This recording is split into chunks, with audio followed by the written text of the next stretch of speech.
pricing is always a matter of location. We think our values are high until we go to Colorado or California or Kansas City or places like that, and then we find out that we're not out of line at all. The Grow Hayes annual report is out now. Executive Director Doug Williams stops by to talk about that and more on this episode of the Post Podcast. Just a little recap of what occurred in 2022 across the county and in our area, and some statistics about property tax valuations, sales tax collections, transient guest tax collections, and then more specifically some information about some of our projects, our housing projects and our microfactory project and the school bonds that were passed. We just try to summarize the year, but all in all, 2022 was a terrific year for our community. And in spite of what we hear sometimes on social media or some people want to say, all the numbers are extremely positive. Yeah, I remember when we talked about the preview on this. Oh, gosh, I think it's been a couple months ago back now. But how encouraging it all is. I wonder if we want to get into some of the details and talk about, was there anything really surprising in there or anything particularly notable in a good or bad way? Well, I think one of the things that I took I thought was really good news. The hospitality industry has really suffered since the pandemic, and transient guest tax is the tax that's collected by the hotels when people stay there. And it had experienced some downfalls over the last few years, particularly in 2020, obviously. But it's bounced back to record levels in 2022. And based on the numbers I've seen in 2023, they're still going strong. So that's great news. It's nice to see that those numbers have bounced back. And then, of course, we all know about property valuations with our property taxes and that type of thing. But I continue to say and have always said that a strong real estate market is not a bad thing. It's good to have a robust real estate market. Yeah, things can get overheated a little bit sometimes, but I think we backed off a little bit from that, the rise in interest rates and things. But it's still our real estate market still remains very robust. Lots of activity. Good properties sell quickly and allow people to either move to a new place or get their property sold if they're leaving town or whatever the case might be. So, and pricing is always a matter of location. We think our values are high until we go to Colorado or California or Kansas City or places like that, and then we find out that we're not out of line at all. Yeah, I'm looking at these snapshots, and I'm seeing across the board, everything looks like it's up. But I noticed this one, the pull factor. I believe it's down a touch, but still far outpacing our, I don't know if you want to put it this way, but competiting cities in Kansas. Yeah, we consistently have one of the highest pull factors in the state, and it varies a little bit from year to year. Our spot, we've been as high as number 1, we've been as low as number 3 or 4, I think, but always in the top 5, and that continues to be really good. We're very conscious of that because retail is very important. And we need some additional retail in our community. I think nobody would disagree with that. There are some struggles in the retail world right now with retailers. The online things that have happened make it a little difficult for retailers to expand. Our market is right on the edge of being big enough for some of these retailers. So you couple that with some of our land costs and that kind of thing locally, it makes it difficult for those retailers to make it work here, but we're still working on a couple of good prospects, and I think that we'll continue to see some growth in that sector here as well. Especially with the microfactory coming in, too. Well, that's another thing that adds to just our overall economic base and, giving people jobs, giving people opportunities, giving entrepreneurs an environment to start a business or grow a business. So just part of the overall package for sure. I want to talk about housing and how that shaped up for the year. But before we move into that, how is this looking now that we're 5 months in to 2023? Are we still trending to the good, or are we seeing some pullback on some of these factors? I think we're still seeing strong economic activity across the board. I see as we mentioned earlier, the transient guest tax. I see that hotel occupancy. I see those reports. I'm part of the CVB advisory board, and that we meet with the hospitality people, the hotel managers, and that type of thing. And there's a reporting system that they all subscribe to that gives the information about group information about how things are doing in Hazen. And the occupancy remains pretty strong year to year, maybe down a percent, but the daily rate is up a little bit. And so overall, it's a positive trend, and they're doing well. So I think all of these numbers are good. I don't see anything negative. The one thing of real note in there is the oil valuation. You know, the oil price has been up the last couple of years. That increases the valuation of that sector. Ellis County is the number one oil producing county in the state of Kansas. So that has a significant, really a huge economic impact on our community.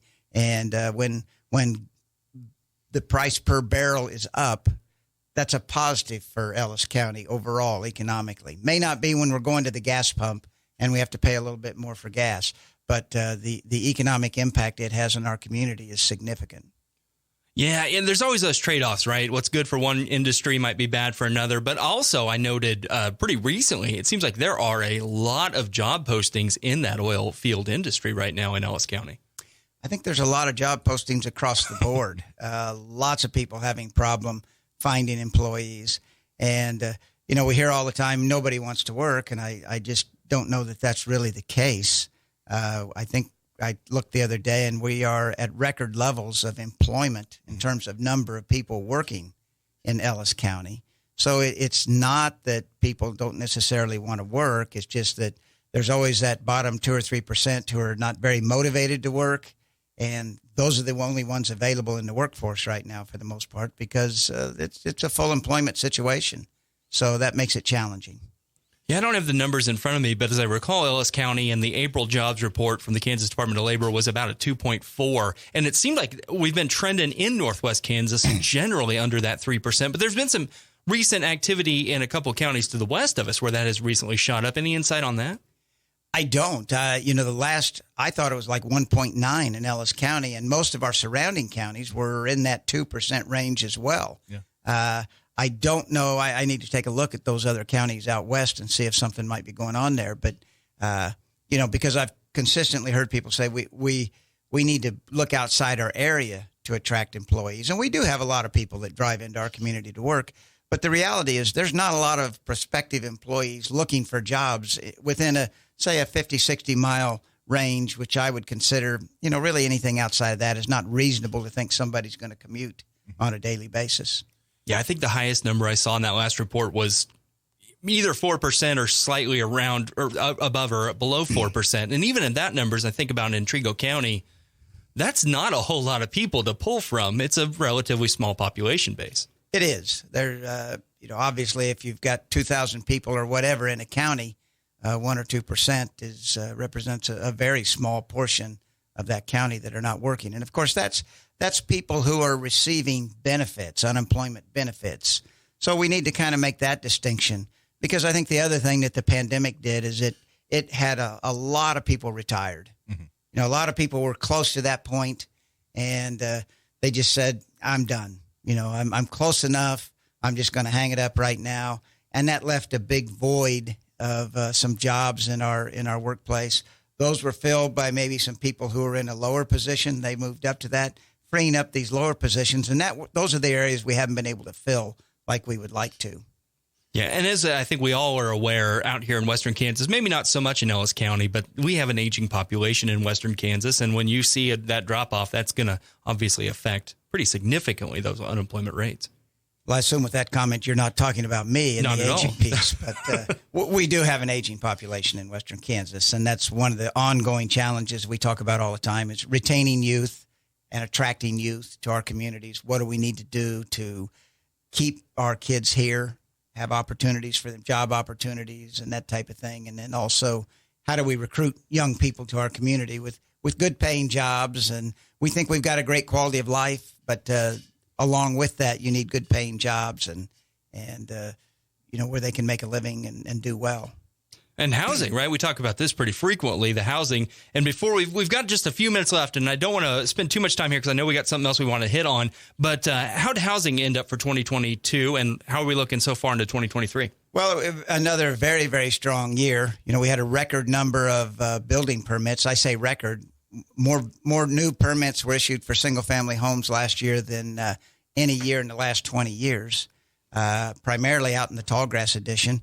That continues to be the case. They continue to build homes and build away out there, and they're all pre-sold before they ever get them done. So housing was strong. Average price of the home was up again, and that's not surprising in a tight market. That went up again, but we view housing as foundational. Without it, you're not going to grow, and that's why we put so much emphasis on it. But it was a very strong year for housing again in 2022. Excellent news. All right, Doug, before we run out of time, we got to talk about this. You've got an event coming up on June 14th. I'm going to open it up and let you tell us a little bit about it. Well, it's our normal quarterly luncheon. It's June 14th at Brief Space, and we do the public is invited. Anybody that wants to come can come. We do ask that you call and reserve a spot because we only have so many spots, and we need to know how much food to make sure we have. But this program is going to be Network Kansas, which one of our very key partners. And Eric Peterson, who is the president and chief operating officer of Network Kansas, is going to be here to talk about their programs. And they have programs in entrepreneurship. They have loan programs. With their funds, we currently manage about 24 loans, totaling about $700,000 in Ellis County to businesses that help them with seed money, gap money they need to get started or expand. And he'll be talking about those. And with him will be another fellow that works for Network Kansas, and his name is Thomas Papadatos. I'm sure I butchered that. We do it all the time, don't we? Okay, well, that's nature of the beast, I guess. But he is the venture investment manager. So they have a venture capital department of Network Kansas, and so he's going to give a little talk as well. So it really should be a good program. Would encourage anybody that has an interest to call our office and reserve a spot. I think it'll be well worthwhile to attend. Absolutely. Free and, again, open to the public. Are you guys still doing the Zoom version of that as well? We do. We set up a Zoom version, so we'll have that on our website as well as on our Facebook page. If somebody wants to tune in via Zoom, we welcome them that way. They just don't get fed in that situation. Yeah. I mean, you get to pick what you want to eat that way, too. I guess as you said, there's two sides to every story. Absolutely. Well, Doug, any other last thoughts before we go, sir? Don't think so, James. Just, I think if we're going to have our annual report. If we don't already, we will have it out on our website and on our Facebook page in PDF form so somebody can take a look at it.